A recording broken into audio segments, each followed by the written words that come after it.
From the hills of New York, where the quiet rivers run, Marcus took a bride before the setting of the sun.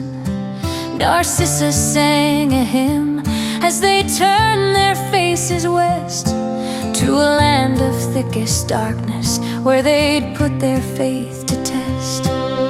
Across the great divide, where no white woman's foot had stepped, with Eliza by her side, a weary promise kept.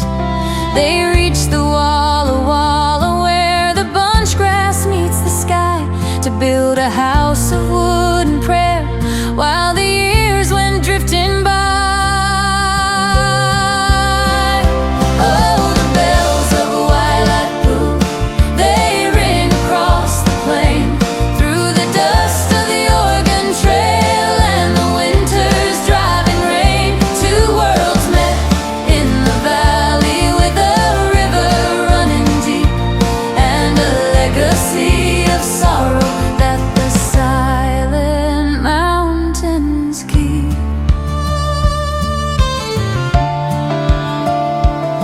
He was a man of medicine, with a healer's heavy hand. She taught the Cayuse children in a language of the land.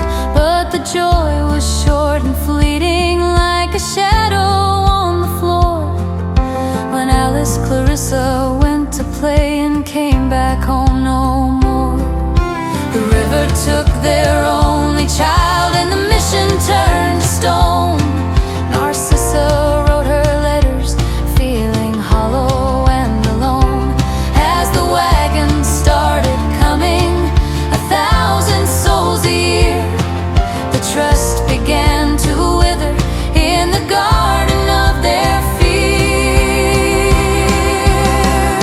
Oh, the bells of Waialapu, they ring across the plain, through the dust of the Oregon Trail and the winter's driving rain. Two worlds met in the valley, with a river running deep, and a legacy of sorrow that the silent mountains keep. Then the sickness came like winter, with a fever in its breath.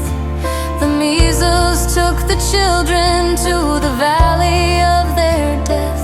Half the tribe was falling, while the settlers stood and stared, and they whispered Marcus poisoned them for the land he wanted shared.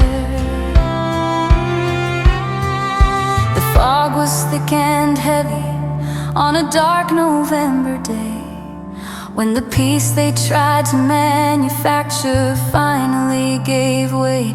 A tomahawk, a rifle shot, the mission up in flames, leaving nothing but the markers and the etching of their names.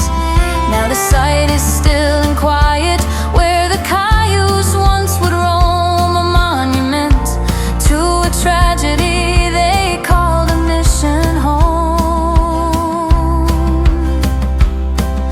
The bells no longer ring now, but the wind still knows the tune of the doctor and the teacher 'neath the cold and Oregon